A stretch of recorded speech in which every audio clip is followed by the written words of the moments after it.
gunfire echoed through the valley like thunder trapped between mountains. Lieutenant Commander John Maddox pressed himself against the rocky outcrop, dust and debris raining down from the cliff face above. 300 meters south, the medical convoy they'd been escorting sat motionless, pinned by enemy fire from elevated positions. Hostile contacts 11 o'clock, range 400 meters, came the steady voice through his earpiece. Sergeant Alina Ward, the newest addition to SEAL Team 7, lay prone 15 meters to his right, her M4-A6 rifle trained on the ridgeline. Maddox had opposed her assignment from the start, not because she was female, he'd served with capable women before, but because she'd only completed sniper training 6 months ago. This wasn't a shooting range. This was the Hindu Kush, where angles shifted with shadows and wind could turn a perfect shot into a fatal miss. Ward, fall back to secondary position, Maddox ordered, signaling his assault team to advance. We're pushing through. Negative. Her voice remained level despite the crack of an AK-47 round striking rock 2 feet from her position. RPG team positioning behind that stone wall. If they get a clear shot at the convoy. I said fall back. Maddox cut her off. You're not a sniper, Ward. You're a combat support specialist with marksmanship training. There's a difference. Through his peripheral vision, he saw her adjust her scope, calculating. The sun had shifted, creating a 2-inch gap between the wall's edge and a support beam. Maybe, but the distance, the angle, the wind gusting through the valley. It was an impossible shot for anyone, let alone someone this green. Let the bullet speak. Ward's tone carried no defiance, no emotion, just certainty. Before Maddox could respond, her rifle cracked once. The sound seemed to hang in the thin mountain air. Then a secondary explosion erupted on the ridgeline, the RPG detonating as the enemy fighter collapsed. The valley fell silent, except for the ringing in Maddox's ears. He turned slowly, watching Ward chamber another round with mechanical precision, already scanning for the next threat. Contact down, she reported as if she'd done nothing more remarkable than confirm their position. Maddox stood, breaking his own cover protocol. Around him, 5 SEALs who'd witnessed the shot remained motionless, staring at the smoking crater where the RPG team had been. All stations advance on convoy position, Maddox finally said, his voice rougher than he intended. He looked at Ward, who had already shifted her aim to cover their movement. Ward, maintain overwatch. Copy that. Sir. As his team moved forward, Maddox replayed the shot in his mind. The distance, the wind, the target barely visible through that gap. He'd seen it and dismissed it as impossible. She'd seen it and pulled the trigger. Maybe he'd been wrong about more than just the shot. Alina Ward had learned early that being right wasn't enough. You had to be undeniable. 3 years earlier, she'd been a combat medic attached to an Army infantry unit in Kandahar province. Staff Sergeant Marcus Chen had been her closest friend in the unit, a Brooklyn native who could quote Shakespeare while field stripping an M4 in complete darkness. They'd saved each other's lives more times than either could count. The mission had seemed routine: extract a wounded Afghan interpreter from a village compound, but routine missions killed more soldiers than combat operations, precisely because people let their guard drop. The Taliban fighter had appeared on a rooftop 300 meters out, an SVD Dragunov rifle aimed at their convoy. Their designated marksman, Corporal Hayes, had been in the vehicle's blind spot, reloading. Elena had seen the glint of the scope, had screamed the warning, but by the time Hayes repositioned, Chen was on the ground, blood spreading across the dust. She'd held pressure on the wound for 17 minutes while they waited for air extraction. Chen had looked up at her with dimming eyes and whispered, "Should have had a better shot. Should have been faster." He died before the helicopter arrived. Elena had requested transfer to sniper school the next day. The Army had denied her application 3 times. Insufficient combat experience. Unit needs outweigh individual preferences. Consider psychological counseling before pursuing high-stress specializations. She'd persisted, training on her own time, spending every dollar she had on civilian marksmanship courses. Major Sarah Hendris, a logistics officer who'd seen Elena on the range, had finally pushed the paperwork through, calling in favors Elena hadn't known existed. Sniper school had been everything they'd warned her about: physically punishing, mentally exhausting, designed to break candidates who lacked the temperament for absolute precision. She'd graduated 3rd in her class, but only after the instructors stopped watching her like she was a liability. The Navy had accepted her for a joint operations advisory role with SEAL teams 6 months ago. On paper, she was a combat specialist with advanced marksmanship training. In practice, most of the CLs saw her as a box-checking exercise, proof that special operations was evolving. Elena kept Chen's dog tags in a sealed pouch sewn into her vest pocket. She'd never told anyone about them. The weight against her chest reminded her why she'd climbed these mountains, why she lay in the dirt calibrating shots most people would never see. She wasn't here to prove anything to John Maddox or SEAL Team 7. She was here so that when someone like Chen looked up from the ground, bleeding and afraid, there would be someone ready, someone fast enough, someone good enough. The bullet would speak. It always did, and it never lied. The forward operating base felt more like a construction site than a military installation. Plywood barracks, gravel paths, and the constant generator hum that became white noise after a week. Elena sat alone in the armory, cleaning her rifle with methodical care that bordered on ritual. Nice shot today. Chief Petty Officer Derek Sullivan leaned against the doorframe, crossed. Unlike Maddox's skepticism, Sullivan's doubt felt more curious than hostile. That wind calculation was textbook, maybe better. Thank you. How'd you read it? The wind, I mean. Flag said east, northeast at 15, but you compensated like it was 20 plus. Elena didn't look up from her rifle. Valley wind. Thermal currents rising along the southern ridge create a shear layer around 400 meters. The flags measure ground level flow. Sullivan whistled low. They teach that at sniper school. No. I studied meteorology reports for this region. 3 years of data. 3 years. Sullivan pushed off the frame. Most people rotate out after 12 months. I wanted to be ready when I got here. After Sullivan left, Lieutenant Travis Boone entered. Younger than Elena by 2 years, cocky in the way that came from surviving missions that should have killed you. So, Ward, what's your secret? Yoga? Meditation, some woman intuition thing? Elena finally looked up, her expression neutral. Trigonometry, physics. 1,000 hours on the range. Right? Boone grinned. But Maddox says it was lucky. That gap in the wall. Nobody aims for gaps that small. The gap wasn't small. Elena returned to her rifle. It was 2.3 inches at the sight line angle. The M40A6 effective accuracy at that range is 1.5 inches. I had 0.8 inches of margin. Margin? Boone's grin faded. You calculated margin while taking fire? I calculate before I pull the trigger, every time. The conversation died. Elena had learned that explaining her process made people either dismiss her as robotic or resent her for making it look calculated rather than heroic. Neither response helped her do her job. That evening, Maddox gathered the team for the mission brief. Intelligence had located a Taliban command post in a canyon network 12 kilometers north. The terrain was brutal, narrow approaches, multiple elevated positions, minimal air support due to the cave systems.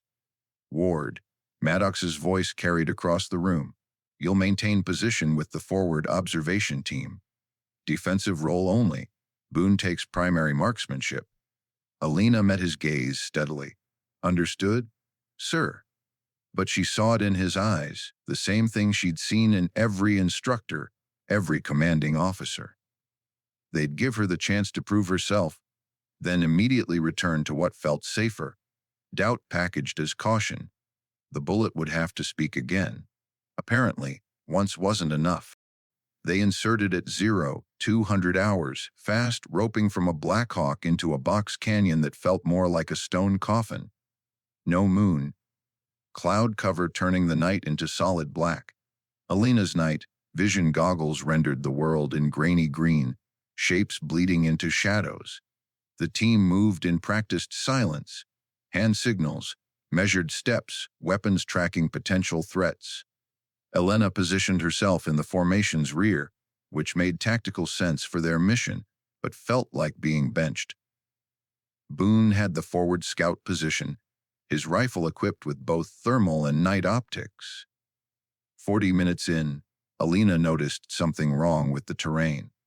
The intelligence photos had shown a straight approach through the canyon, but the actual path curved sharply east, creating a blind corner that hadn't appeared in their briefing.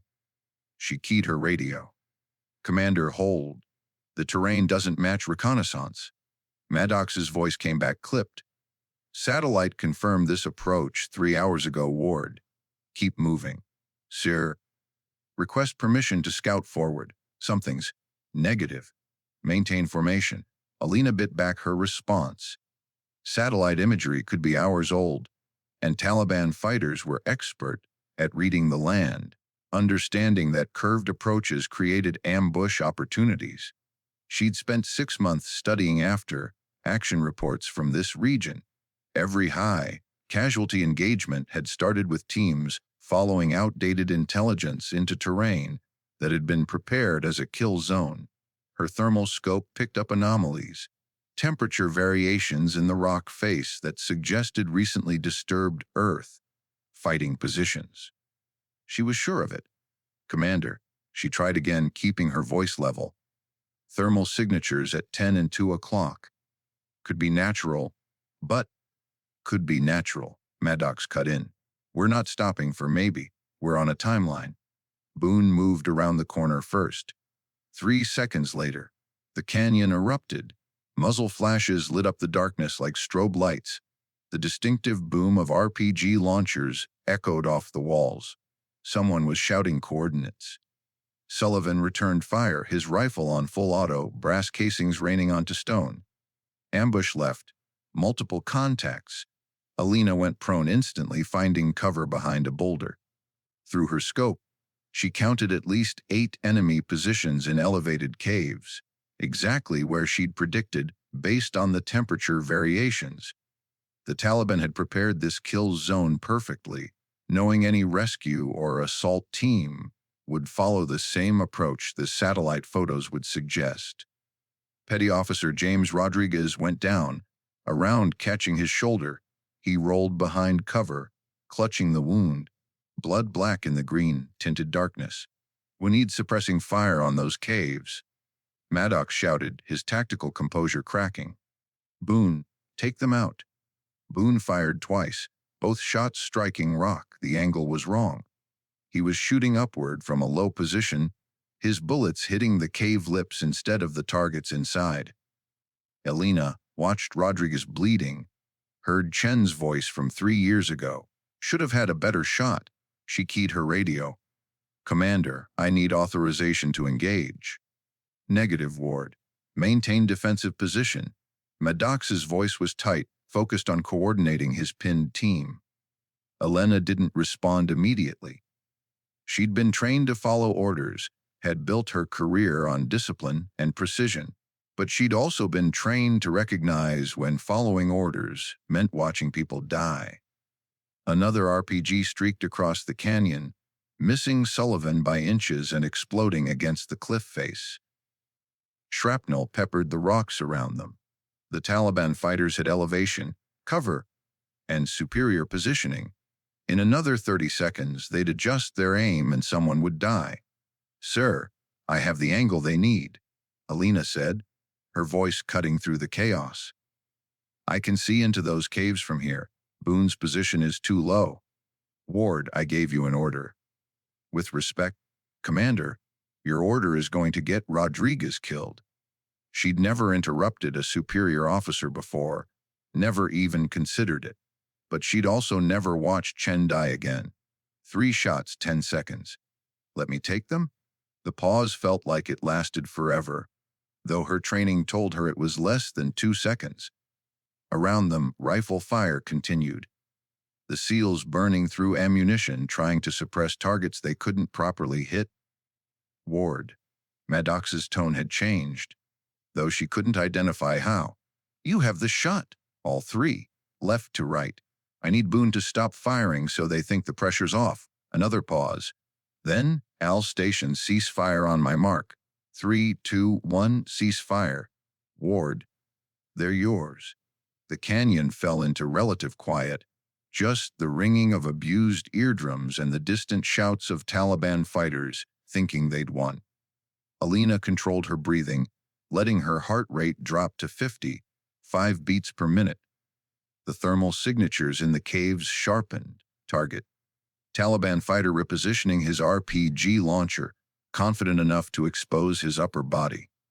Alina calculated the angle, 47 degrees upward, wind negligible in the canyon, distance 20 meters. She exhaled halfway and squeezed. The rifle's recoil was familiar, comfortable. Through her scope, she saw the fighter drop. Second target. AK-47 firing from a different cave, muzzle flash giving away his exact position. Distance 40 meters, angle 51 degrees. The bullet flight time would be 0.6 seconds. She led the target by 3 inches and fired. Target down. Third target, another RPG, this one tracking toward Rodriguez's position. The fighter was mostly concealed, but his shoulder and part of his face were visible as he aimed. Distance 10 meters, angle 49 degrees, and the shot had to hit now. He was seconds from firing.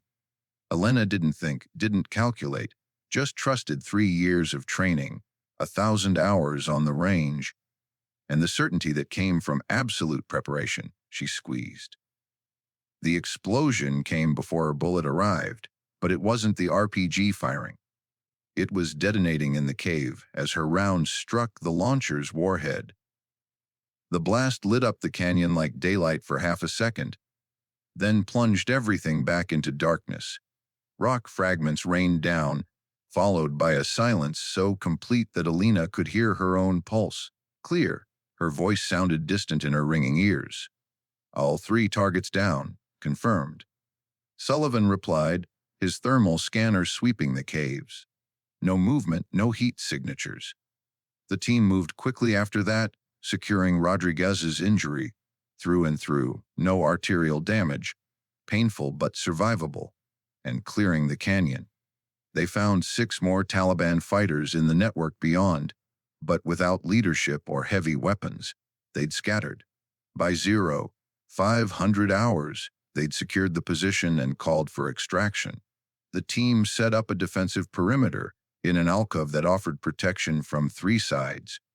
Rodriguez sat propped against a rock, an IV in his arm, looking pale but stable. Maddox approached Alina, where she sat methodically cleaning her rifle, not maintenance. Ritual. The same movements she made after every engagement, restoring the weapon to the state of readiness it deserved. Ward. He stood there for a moment, and she sensed he was struggling with something. That was good shooting. Thank you, sir. No. He crouched down eye level with her. I'm not complimenting your marksmanship. I'm acknowledging that I nearly cost Rodriguez his life because I wouldn't listen to you. Alina paused mid-motion, a cleaning patch halfway through her rifle's barrel. Maddox continued before she could respond. You called the terrain wrong. You identified the ambush positions.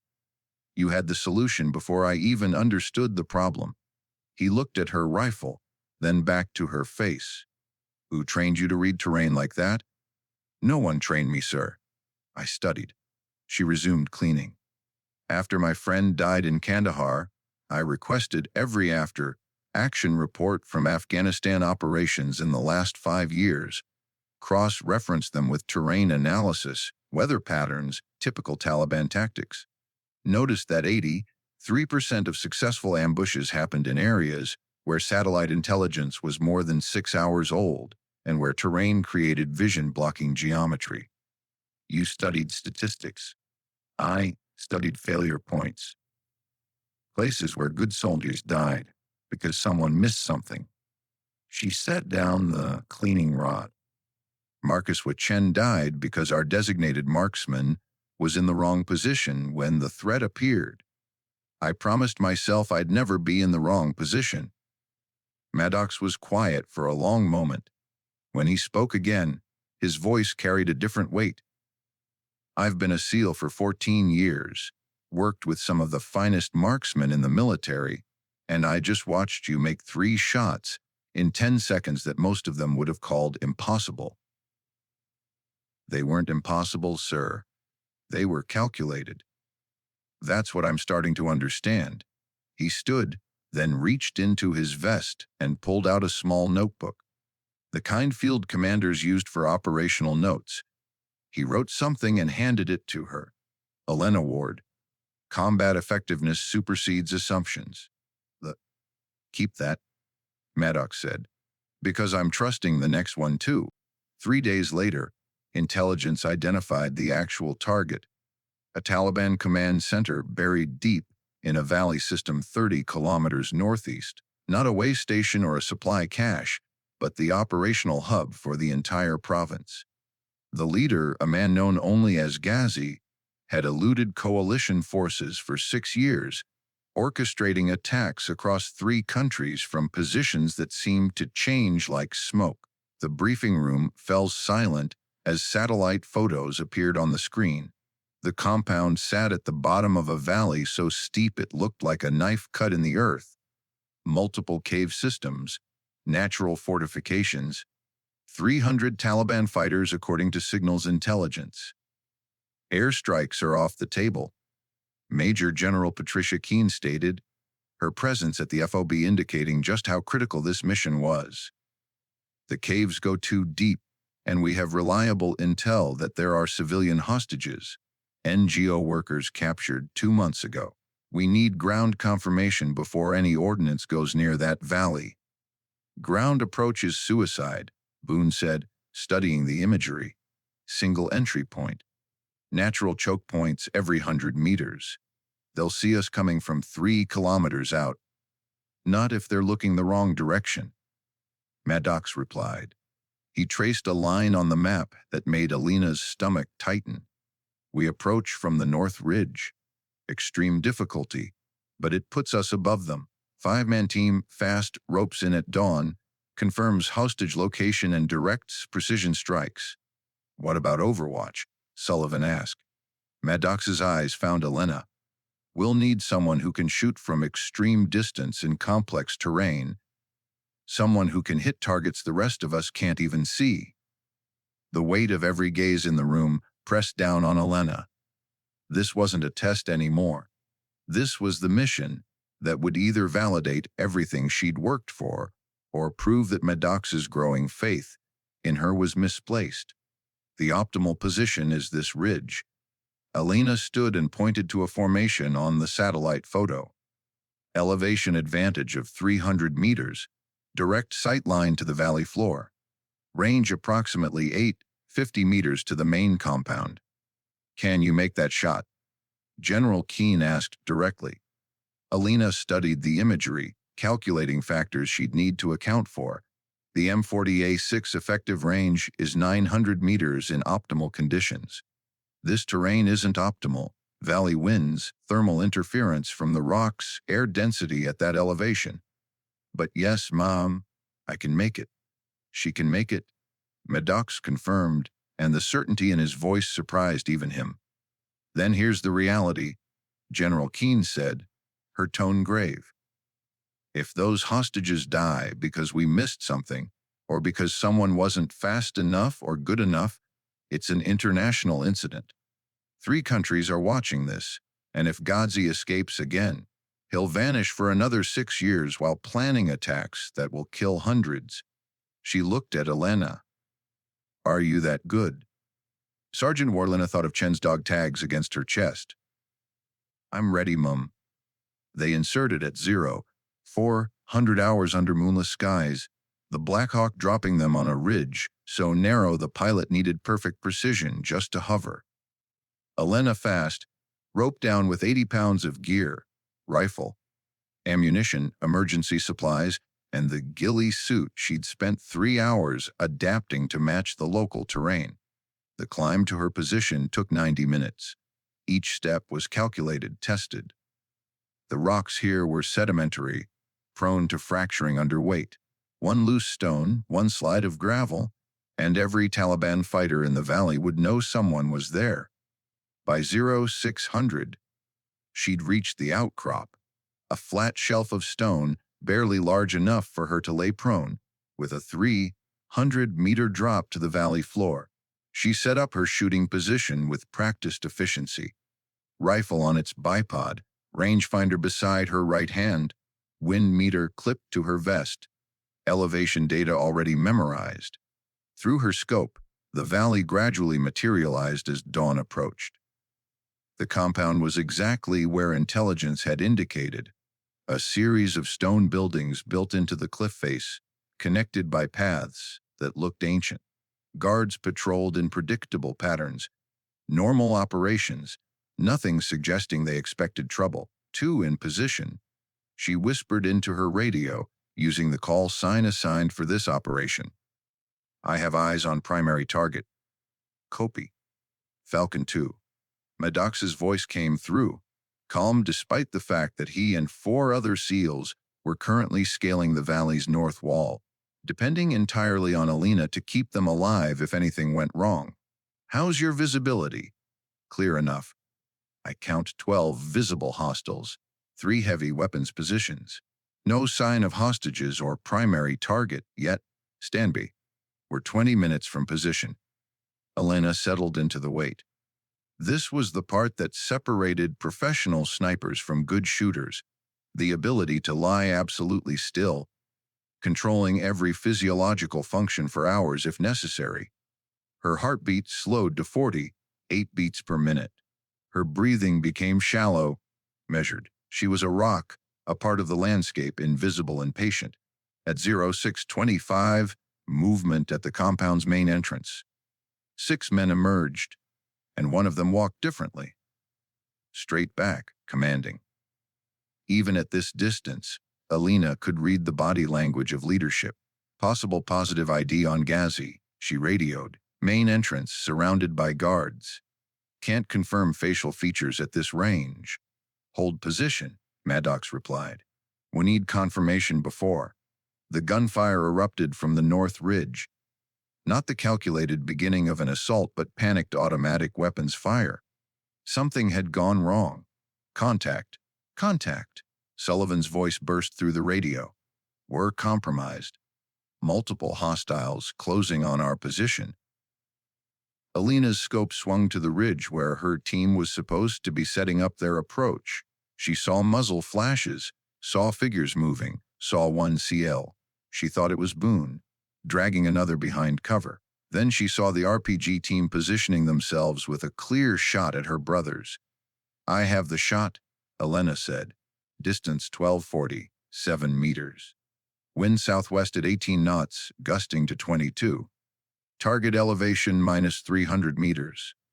Air temperature 15 degrees Celsius. Relative humidity 38%.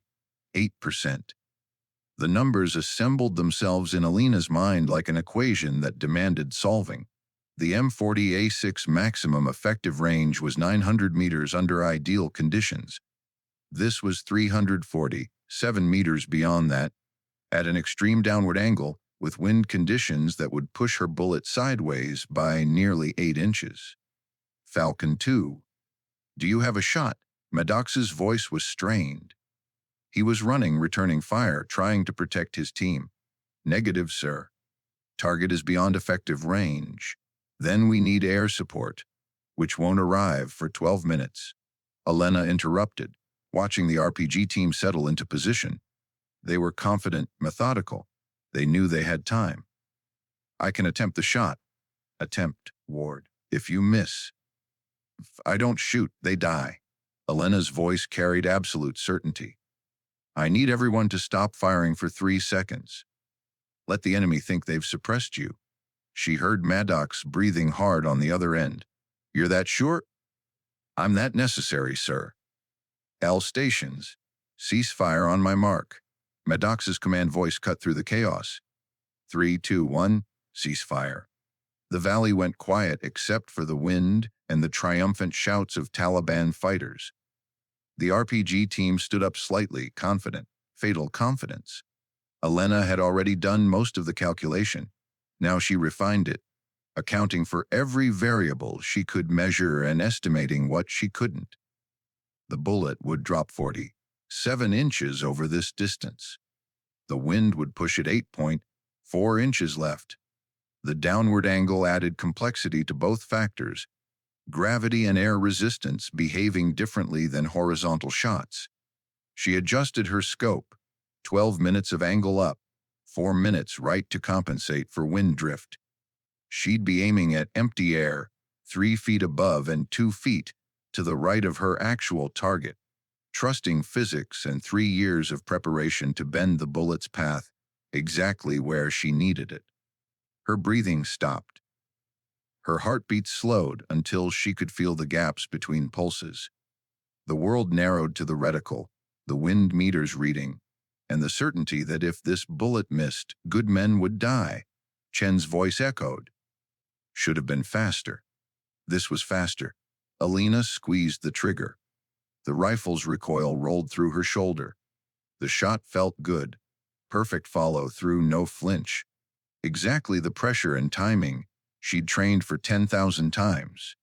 But feeling good and being good were different things, and physics was unforgiving.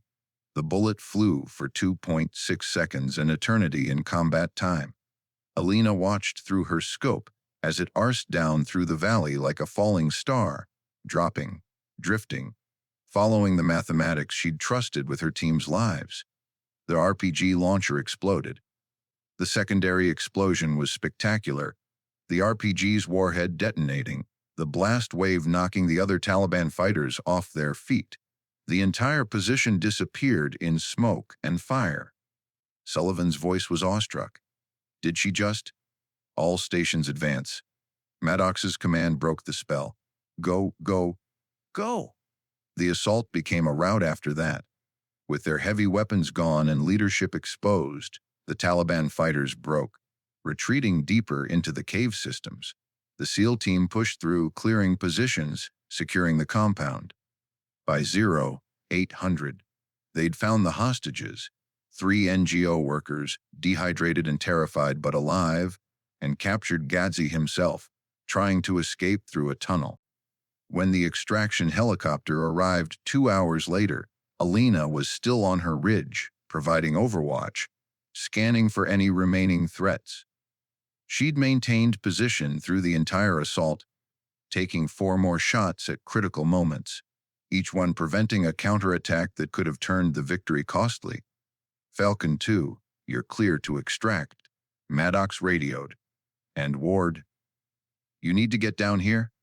Sir, that's an order. She broke down her position, police calling her brass, erasing any sign she'd been there. The climb down took 40 minutes. By the time she reached the compound, General Keane had arrived by helicopter along with what looked like a full tactical operations team. Maddox stood outside the main building, and when he saw Elena approaching, he did something she'd never expected. He called the team to attention.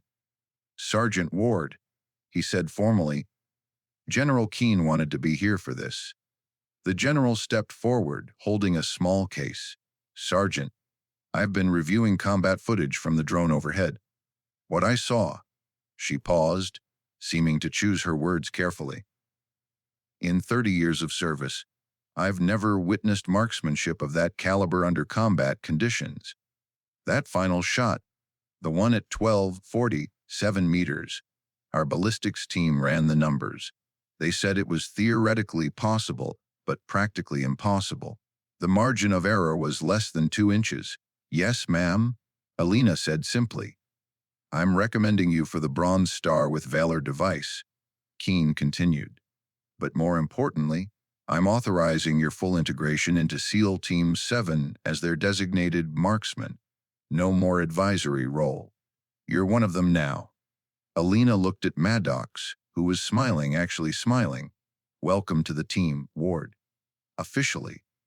Sullivan stepped forward and handed her something, a patch, the sealed trident with custom text stitched below it. We took a vote, Boone said, grinning. Unanimous. Though I'm still annoyed you make it look so easy. It's not easy, Elena said, holding the patch carefully. It's just calculated. That's what makes it terrifying, Rodriguez added, his arm in a sling, but his voice cheerful. You calculate death like it's a math problem.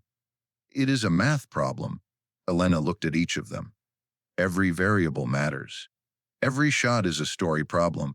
Distance, wind, gravity, temperature. Get the math right, and the bullet tells the truth. And what truth is that? Keene asked. Elena thought of Chen, of the promise she'd made, of all the hours spent preparing for moments that lasted only seconds. That precision saves lives, she said, and that being good enough isn't enough. You have to be undeniable. 6 months later at Fort Bragg Training Facility, Alina stood on the observation deck watching a new class of sniper candidates at the 1,000-meter range. 22 students had started the course. 14 remained. 3 were women. They're struggling with the wind calculation, Maddox said, stepping up beside her. He was stateside for 2 weeks, attending a leadership development course, but he'd made time to visit. Same problem every class has, Elena replied. Because they're taught to measure wind, not understand it. Wind isn't a number, it's behavior. It moves differently at different elevations, responds to terrain, creates eddies and shears. You can't just plug it into a formula. Sounds like you should be teaching this course. I've been asked. She watched one of the female candidates adjust her scope, take the shot, and miss the target by 3 feet. But my answer was no. Maddox looked surprised. Why? Because teaching is important, but doing is necessary. There are people who can teach this better than me. There aren't many who can do what I do when it matters most. She glanced at him. Team 7 has 3 more deployments scheduled this year. I'm not walking away from that? No, Maddox agreed. I don't suppose you are. They watched in silence as another candidate fired. This one connected, not center mass, but solid impact. The instructor's voice drifted up, praising the shot. I was wrong about you, Maddox said quietly. When you first joined the team, I thought you were a political statement, proof that special operations was evolving whether we liked it or not. And now I know you're not a statement, you're the standard. He handed her a folded piece of paper. Received this yesterday. Official request from So-So. They want you to help design the next generation of sniper selection criteria, help identify what actually matters versus what we've traditionally valued. Alina unfolded the paper, scanned it. They're asking me to define what makes someone qualified. No, Maddox corrected. They're asking you to define what makes someone undeniable. On the range below, the female candidate fired again. Center mass, then another shot, another hit. She was finding her rhythm, beginning to understand not just the mechanics, but the truth that precision was a language and every bullet was a word. Elena folded the paper and tucked it into her pocket next to Chen's dog tags. Tell them yes, she said. But I'm keeping my rifle. Maddox smiled. I wouldn't expect anything else. As they walked away from the range, Alina heard the distinctive crack of rifle fire, the sound of someone learning to speak in bullets, learning that the quietest people often carry the loudest truths. The wind shifted, carrying the sound across the base. Alina paused for just a moment, reading it automatically. Southwest at 12 knots, steady, honest. She continued walking. There would be other shots, other moments. other chances to let the bullet speak.